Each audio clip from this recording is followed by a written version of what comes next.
నిన్న చంద్రబాబు నాయుడు గారు స్వాతంత్ర్య దినోత్సవ సందర్భంగా ఆయన అనేక విషయాలు మాట్లాడాడు. ఏదైనా కొత్త విషయం మాట్లాడతాడేమో అని చూసాం. చంద్రబాబు నాయుడు గారు 3-4 అంశాలని స్పష్టంగా చెప్పారు. ఒకటి, అసలుకి రాష్ట్రం అంతా పరిడవిల్లుతూ ఉంది, విపరీతంగా అభివృద్ధి చెందుతూ ఉంది, ఎవరిది ఇంకా ఎక్కువ అభివృద్ధి చెందుండేది అని మరి ఇంకా మామూలు ఆవుకథలాగా చంద్రబాబు నాయుడు గారు జగన్మోహన్ రెడ్డి గారి ప్రభుత్వం, గత ప్రభుత్వం అనేక తప్పులు చేసింది లేక అప్పులు చేసింది అని మాట్లాడుతూ వచ్చారు. దాంతో పాటుగా సూపర్ 6 అనే ఆయన వాగ్దానాన్ని, బహుశా చంద్రబాబు నాయుడు గారు వాగ్దానం చేస్తే దాన్ని మర్చిపోతాడు, దాన్ని అతను గుర్తుపెట్టుకొని చేసే పని చేయడు. ఎవరన్నా గదికి ఒత్తిడి తెస్తే కొద్దిగా చేసేట్లు కనిపిస్తాడు, కానీ చేసే ఆలోచన అతనికి ఎప్పుడూ ఉండదు. సూపర్ 6 చాలా సూపర్గా అమలు చేయబడతా ఉంది, చేశానని కూడా ఆయన ప్రకటించుకున్నాడు. దాంట్లో పాటుగానే రాజకీయాలు మాట్లాడుతూ ఏదో స్వాతంత్రం లభించిందని కూడా మాట్లాడారు. చంద్రబాబు గారు, మీరు బహుశా మా నాయకుడు జగన్మోహన్ రెడ్డి గారు చెప్పినట్లు బహుశా ఆఖరి ఎలక్షన్ చేస్తారేమో, ఇంకా బహుశా మీరు, నాకెందుకో ఇప్పటికి అనుమానమే, అసలు మీరు అడ్మినిస్ట్రేషన్ మానేసి వేరే వాళ్ళకి ఇచ్చేసినారు, మీరు ఊరికే పైపైన కనిపించిపోతూ ఉంటారు, అట్లా వచ్చి ఏదో రకరకాల మాటలు మాట్లాడిపోతూ ఉంటారు, ఏదో అప్పటికో నిద్ర మేల్కొని వచ్చేసి నిద్రలో ఏదో వచ్చిన విషయాలని మాట్లాడతారని నేను అనుకుంటూ ఉంటాను. అండ్ ఈ సూపర్ 6 అనేది ఎక్కడ అమలైందో నువ్వు చెప్పాలా. ఎప్పుడు మోసపూరితమైన వాగ్దానాలన్నా గూగుల్ లేకపోయి రీకాలింగ్ చంద్రబాబు నాయుడు కొడితేనే మోసం వాగ్దానం అని వస్తూ ఉంది. చంద్రబాబు నాయుడు వాగ్దానాలన్నీ మోసమే అని వస్తూ ఉంది. అంటే చివరికి గూగుల్ కూడా దాన్ని తీసుకుంది. మీరంటేనే, చంద్రబాబు నాయుడు గారు అంటేనే మోసం మాటలు చెప్తాడు, మోసం చేస్తాడు అనే విధంగానే ట్రెండ్ అవుతుంది ఈ రోజున. చంద్రబాబు నాయుడు గారు, మీ సూపర్ 6ని ఎక్కడ చూస్తారో అక్కడ మేమే ఏర్పాట్లు చేస్తాం. ఎందుకంటే ఇప్పటికే 2 లక్షల కోట్ల రూపాయలు అప్పు చేసి కూడా ఎవరికి కూడా ఏమీ ఇవ్వకుండా, కేవలం డబ్బులు ఏమైనాయో కూడా చెప్పకుండా ప్రతి వారం అప్పులు చేసుకుని ఈ రాష్ట్రాన్ని అధోగతి పాలు చేస్తున్న మీ నాయకత్వంలో ఉన్న ఈ రాష్ట్రానికి చెప్పేది ఏమంటే, మీకు ఇబ్బంది ఏమో, మీరు ఏ మండలానికి వస్తే ఆ మండలంలో మీకోసం లేదంటే ఏ కాన్సెన్స్కి వస్తే, ముఖ్యంగా నా కాన్సెన్స్కి రండి, వేరే వాళ్ళతో ఎందుకు, నాకు ఏర్పాటు చేద్దాం. మీరు పోయిన సంవత్సరం నుంచి ఇంతవరకు ఎంతమందికి ఆడబిడ్డ డబ్బులు ఇచ్చారు, ఎంతమంది రైతులకు మీరు రైతు భరోసా ఇచ్చారు, అట్లాగే అమ్మఒడి అనబడే తల్లికి వందనం ప్రోగ్రాం, లేదా తల్లికి వందనం అనబడే అమ్మఒడి ప్రోగ్రాం ఎంతమందికి ఇచ్చారు. సరే, బస్సింగ్ నిన్ననే మొదలుపెట్టినారు. 15 రకరకాల సర్వీసులు ఉంటే 5-6 సర్వీసులు మాత్రమే పర్మిషన్ ఇస్తామని చెప్పారు. విపరీతంగా మీరు ప్రచారానికి చేసుకున్న డబ్బులు ఆర్టీసీకి ఇచ్చినా కనీసం ఆర్టీసీ వాళ్ళకి డీజిల్ కన్నా వచ్చి ఉండేది. రండి మాట్లాడదాం. అంత నిస్సిగ్గుగా, అంత బహిరంగంగా ఏ విధంగా మీరు మోసపు మాటలు చెప్పగలరో మాకు ఇప్పటికీ అర్థం కాదు. మీరు మారడమే లేదు. మీకు ఏ కోశానా మీ మొహంలో ఆ అపరాధ భావం కూడా కనపడదు. చెప్తా పోతూ ఉంటారు, ప్రజల ఆరోగ్యాన్ని కాపాడుకోవడం కోసం మద్యం పాలసీ మేము తెచ్చినాం, నాణ్యమైన మద్యాన్ని మేము ఇస్తున్నామని చెప్పడానికి మీకెట్లా ఉందో కానీ వినడానికి మాలాంటి వాళ్ళకి చాలా ఇబ్బందిగా ఉంది. స్వాతంత్ర దినోత్సవ వేడుకల్లో మీరు మద్యం గురించి మాట్లాడతారు, నాణ్యమైన మద్యాన్ని ఇస్తామని మాట్లాడతారు. మీ నాణ్యమైన మద్యం బెల్ట్ షాపుల రూపేణా అన్ని ఊర్లలో వాడల్లో ఉంది. మీ వాళ్ళ ప్రమేయంతో 20 రూపాయలు, 30 రూపాయలు, 40 రూపాయలు ఎక్స్ట్రా డబ్బులతో అమ్మబడతా ఉంది. ఈ రాష్ట్రం మొత్తం 99% షాపులు మీ వాళ్ళకే, అంటే మీ కూటమికి సంబంధించిన వాళ్ళకే వచ్చి ఉన్నాయి, రాకపోతే లాక్కొని ఉన్నారని కూడా చెప్పబడతా ఉన్నాయి. చూసుకోండి వచ్చి ఒక్కసారి. మా ఊర్లో అయితే మా జిల్లాలో రోడ్డు మీద పడే కొట్టుకుంటూ ఉంటారు మా సారాయంగన్ల కోసం. మీ నాణ్యమైన మద్యం కథ ఇది. పైగా 1,20,30,00,000 మందికి ఉచిత ఇసుక ఇచ్చామని దేశమంతా చెప్పుకుంటా ఉన్నారు. జగన్మోహన్ రెడ్డి గారి పరిపాలనలో ఉన్న ధర కంటే ఎక్కువ డబ్బులు ఖర్చు అవుతూ ఉన్నాయి. మాఫియాలు పనిచేస్తూ ఉన్నాయి. రీచ్ల దగ్గర ట్రాన్స్పోర్ట్ పేరు మీద, నింపే పేరు మీద, ఆఖరికి ఈ పేరు మీద డబ్బులు మొత్తం అంతా ఖర్చు అయిపోతూ ఉన్నాయి. ఎక్కడికి ఎవడో చెప్పాయట, ఇదంతా ఫ్రీనే కానీ ముట్టుకుంటే మాత్రం డబ్బులు పెట్టాలని చెప్పాడు. చూడ్డానికి ఫ్రీ, తెచ్చుకోవాలంటే వేలాది రూపాయలు ఖర్చు అవుతున్నాయి.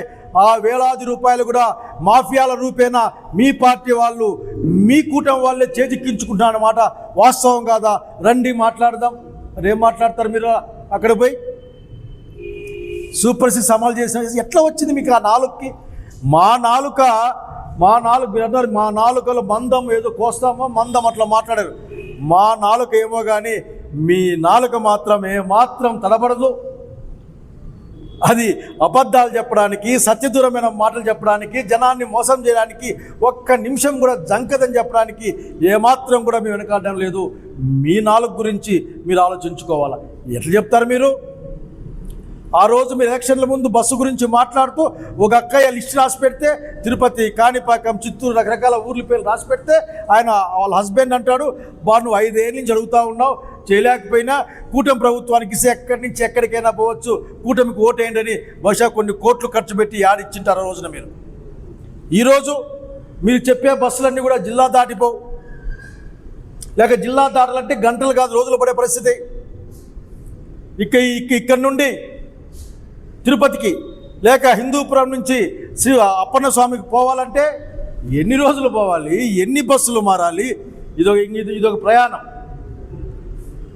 ఇంకా చెప్పడానికి మీకెట్లా ఉందో కానీ వినడానికి చాలా మాకు ఇబ్బందిగా ఉంది.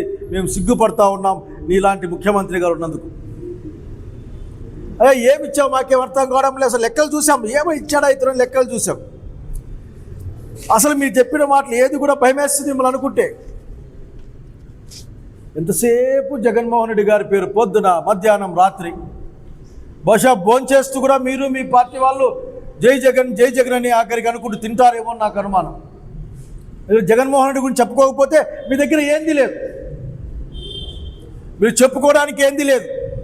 ఊరికే పేపర్లు రాసుకోవడం కోసం, టీవీల్లో చూపించుకోవడం కోసం, యాడ్లు ఇచ్చుకోవడం కోసం, మీ వంది మాదగులు మిమ్మల్ని పొగడ్డం కోసం తప్ప ఇంకా దేనికి పనికిరాని సంగతి గుర్తు చేస్తూ ఉన్నాను.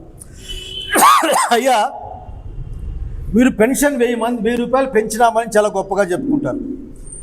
అసలు నాకు తెలిసి ఇప్పటికే ఇంకా కొత్త లిస్ట్ వస్తూ ఉంది. 5 లక్షల పైగా పెన్షన్లు మీరు పీకేశారు.